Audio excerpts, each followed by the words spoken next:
With the release of Natlan, we are getting new craftable weapons, and in this video, I will go over these weapons, explain their different effects, whether they are any good, and which characters can use them. But before anything, keep in mind that information in this video is not yet official, and there may be some changes by the time Natlan is out. And without further ado, let's go over these weapons. As usual with every new region, we are getting 5 new craftable weapons. Starting with the Catalyst, Ring of Yaxche. This weapon has a base attack of 510 and increases HP by 41.3% at level 90. As for its effect, after the wielding character uses their elemental skill, normal attack damage will be increased by 0.6% for every 1000 of max HP for 10 seconds. A maximum bonus of 16% can be achieved this way. At Refinement rank 5, normal attack damage will be increased by 1% for every 1000 of max HP, up to a maximum of 32%. To fully maximize this passive, the wielding character would need to have 27,000 HP to reach the maximum effect of 16% bonus normal attack damage at R1. At R5, you would need 32,000 HP to reach the maximum bonus of 32%. So who is this good for? The most straightforward answer would be the upcoming 5-star Mualani. This weapon seems like a 4-star version of her signature weapon. Mualani scales on HP and deals a lot of her damage through normal attacks after using her elemental skill.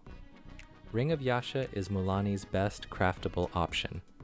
Among other 4 stars, it only falls short of the Battle Pass weapon, Sacrificial Jade, and compared to the Widsith, while the Widsith can potentially be better, the Ring of Yaxche will be more consistent. Overall, a very strong weapon on Mualani if you're pulling for her.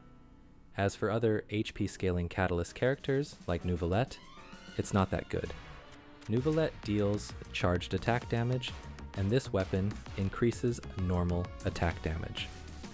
The other craftable HP Catalyst, Prototype Amber, is a better option since it gives bonus energy, even though both weapons provide the same amount of HP. Kokomi can use this weapon if you're using her to deal on-field damage, but if you're using Kokomi for her healing, using Prototype Amber or Thrilling Tales of Dragon Slayers for the attack buff is better. The same also goes for Baiju and Barbara.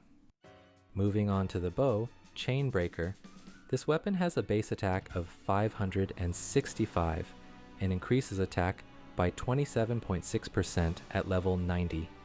As for the effect, attack will be increased by 4.8% for every party member of a different element from the wielding character, or for each party member from Natlan. Once you have 3 of the aforementioned characters in your party, Elemental Mastery will be increased by 24. At Refinement rank 5, attack will be increased by 9.6% instead of 4.8%, and Elemental Mastery will be increased by 48 instead of 24. So at R1 you can gain a total of 14.4% bonus attack and 24 Elemental Mastery by having 3 party members of a different element from your wielding character, or ones from Natlan. Since this weapon does not state that your party members must all have different elements, you can have multiple characters of the same element, as long as it's not the same element as the wielding character. If a party member is from Natlan, you will gain the attack increase regardless of their element. And while bonus attack and elemental mastery are both very important stats to many bow-wielding characters, it is not always worth chasing the full buff by having 3 teammates within the applicable criteria. For example, with a character like Yoimiya, you can run a team with a Hydro sub DPS like Furina, a support like Yunjin, and the last spot being Bennett. In this team, you will lose out on the attack and EM buff because Bennett shares the same element with Yoimiya. But for this team, losing Bennett would be a larger damage loss compared to losing an extra attack, increased stack, and bonus EM from this weapon. So even though this might look good on a lot of characters, changing your team around to fit the weapon's effect might give you less overall damage. For Yoimiya, this weapon is not the best option. Compared to another craftable bow like Hamayumi, Chainbreaker is around 3% worse on average depending on refinement. The Slingshot at R5, a 3-star weapon, should also outperform Chainbreaker. The same also goes with Sethos. The Slingshot should be a better option. For a character like Lin, where you usually play him in a mono-pyro team, you lose out on this weapon's buff. The Fontaine Craftable Song of Stillness is a much better option instead. As for characters who can use Chainbreaker, Ganyu in a Melt or Burn Melt team can make use of this weapon's attack and elemental mastery increase as long as you're not running another cryo teammate. Chainbreaker on Ganyu is her second best 4-star obtainable for free, behind Prototype Crescent. Prototype Crescent requires you to hit an enemy's weak spot to activate its effect. This may not always be applicable or a bit tedious to do. If you don't hit an enemy's weak spot, Chainbreaker becomes a better option. The same also applies with Tignari and Child.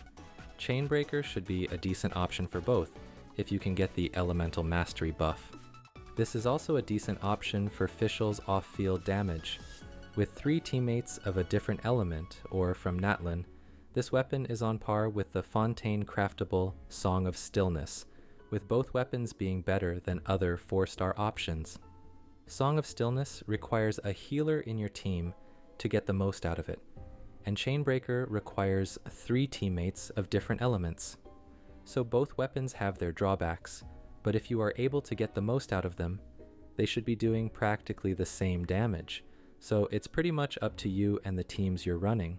Although I do want to note that if you're playing a reaction-based team where you need more elemental mastery on Fischl, the stringless becomes a better option.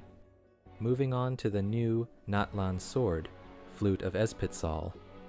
This weapon has a base attack of 454 and increases defense by 69% at level 90. This is the 3rd sword in the game that increases defense, and the only 4-star defense sword obtainable for new players. Cinnabar Spindle is the other 4-star defense sword, and it was an event-exclusive weapon. As for the Flute of Ezpitzal's effect, using your elemental skill will increase defense by 16% for 15 seconds at Refinement Rank 1. At Refinement Rank 5, defense will be increased by 32% instead. As this weapon increases defense, it might sound great for Chiori and Albedo, and it is a good option for both characters. Flute of Ezpitzal on Chiori is on par with Cinnabar Spindle, although I do want to note that with Chiori, her elemental skill will not get the full defense increase from the Flute of Ezpitzal. Flute of Ezpitzal increases defense after using an elemental skill for 15 seconds, and Chiori's skill has a duration of 17 seconds and a cooldown of 16 seconds. However, this is really not that significant, as Chiori will be missing a few seconds of the full defense increase. However, for both Albedo and Chiori, Flute of Ezpitzal is not the best free option. R5 Harbinger of Dawn outperforms both Cinnabar Spindle and Flute of Ezpitzal if your HP is above 90% by around 4 to 3%. Although if you are using Furina, Harbinger of Dawn's effect becomes inconsistent because of Furina's HP draining, and in that situation, Flute of Ezpitzal becomes a better option. Alongside the new defense sword, we are also getting the first defense polearm in the game, Footprint of the Rainbow. This weapon has a base attack of 510 and increases defense by 51.7% at level 90. And for its effect, it's identical to the sword's effect. Using your elemental skill will increase the wielding character's defense by 16% at R1 and 32% at R5 for 15 seconds. For our current only defense polearm user, Yunjin, this is a great option. And for the upcoming Kachina, this is the best free option for damage. Although I do want to mention, while this weapon is a great option for damage, Favonius might still be a better pick for overall team performance, especially if you're lacking energy recharge. And lastly, the new Claymore, Earthshaker. This weapon has a base attack of 565 and increases attack by 27.6% at level 90. For its effect, after a party member triggers a pyro-related reaction, the wielding character's elemental skill damage will be increased by 16% at R1 and 32% at R5 for 8 seconds. This effect can also trigger when the wielding character is off-field. For characters dealing elemental skill damage that can be played in a team with pyro reactions involved, this weapon will be a great option. So even if the wielding character is not pyro, this weapon can still be used if any other party member triggers a pyro reaction, like burning or vaporize.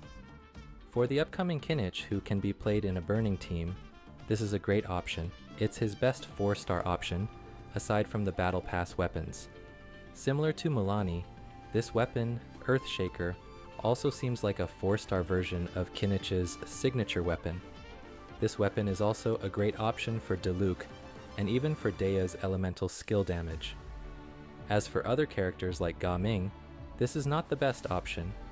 In Ga Ming's case, he deals plunge attack damage and not elemental skill damage.